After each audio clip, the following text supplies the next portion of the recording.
Welcome everyone to a live coverage of the US Open here on Eurosport. Mats is joining me, Tim Henman is joining me. How does it feel to be a Grand Slam champion? Boris Becker with me in the cube. Boris? I don't know right now, really. It's so overwhelming. Hey, Babsy. Justine Henin is going to join me right now. Justine, great to see you. What happened today against Nagal? He's way behind the baseline. You see it, the ball travels in the air and hits the umpire. Novak Djokovic was just disqualified from the US Open. Naomi Osaka is here with me right now. Naomi, congratulations. Yeah, first of all, hello. Nice to see you. Rafa, bienvenido una vez más. A ver cuándo apareces por aquí a nuestro lado. Here in the cube, Simona, here we go. You can give it a blow, I'll help you. First time the two of you see each other. How nice is that? Thank you, Barbara. Thank you so much. I'm going to sleep very well tonight. Good. I hope you enjoyed our coverage and we'll see you in a couple of weeks.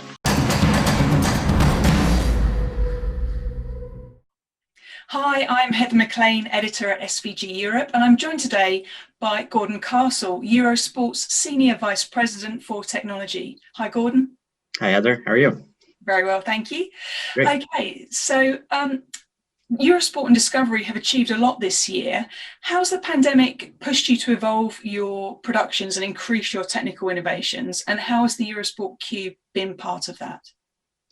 So, I mean, this has been an amazingly challenging year. We've gone, from a huge sports schedule to no sports schedule to then compressing sports into a small amount of time with a lot of COVID restrictions. The good news is we had a strategy already that we were moving towards remote production for everything. And COVID has absolutely accelerated that. So, we started out with the idea that remote production separates the crew from the event. And now we're using remote production to separate the crew from each other and even separate, where we put the different people, the commentators, the talent, and how we connect in the guest. And that's where VR came in. So one of the things we're also proud of is using innovation to tell deeper and richer stories. And so we had the Cube, which was developed and was planned to be launched during the Tokyo Games. And we launched it for the US Open. And the interesting thing there is the Cube is a VR studio, but it's different than a traditional VR studio in that it allows greater degrees of interactivity. So when you're in the Cube, you're actually in the VR environment. You're surrounded, instead of by green walls, you're surrounded by LED screens. And so you're seeing the objects around you that are in the virtual reality environment. And this allows us to do interactivity in a more natural way. So what you see in the clips, for example, is the ability to beam in the guest, beam in the athlete into the studio and bring people from multiple locations. So suddenly, because we were physically, it was impossible to be on site for the US Open, we brought people together from different parts of the world and had them interact in a very natural way. So using technology to actually create a deeper relationship than what we were able to do when we were on site. Cool. It is really cool. It looks brilliant. And Eurosport has also progressed a major plan this year, your technology transformation project, which you describe as a private cloud for live production. This distributed environment is really relevant right now because of how we've all been forced to work this year. Cube has kind of outlined that and made it even better. So how is this project changing the way you're approaching live productions now, and how is it evolving? So the project, the other fundamental thing was, one aspect is a remote production for all. In this case, we separated out the technology from the operating spaces. So historically, they were all together. And that meant if you had a lot of locations, you had content all over the place and technical investments in a lot of places. In this transformation project, we create these two tech hubs. And we call these private clouds for live production because they feel like a cloud. They're separated from where the operating spaces are, and they allow all the content to be shared, just like you can get all the access from the cloud today. But you can be anywhere and access that. So it's really changed how we operate. It's allowed for more localized production when we want it, and it's allowed for people to be in different spaces, which has been hugely advantageous, of course, in a COVID situation. So that's even been accelerated. And of course, why we did it is to increase our ability to tell both stories that are available to all of our audiences and stories that are available to specific audience and specifically digital. So really support the rise of our digital products. And how are you using the cloud for contribution and distribution? You know, and what will this enable you to achieve in the future, particularly in the next 6 months when, you know, things are still changing and we're not sure what's happening?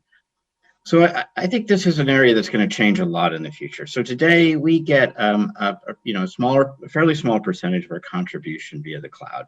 Some of the events that go straight to digital, for example. So, you know, we have a partnership with GCN, and they do a lot of events, the Global Cycling Network, directly to digital. And a lot of that contribution is, of course, over digital. All of our digital distribution is on the cloud, right?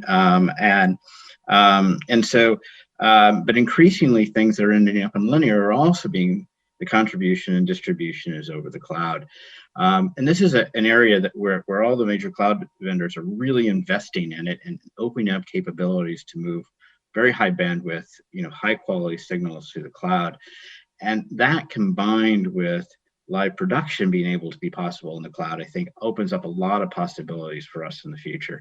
So the answer is today it's fairly small.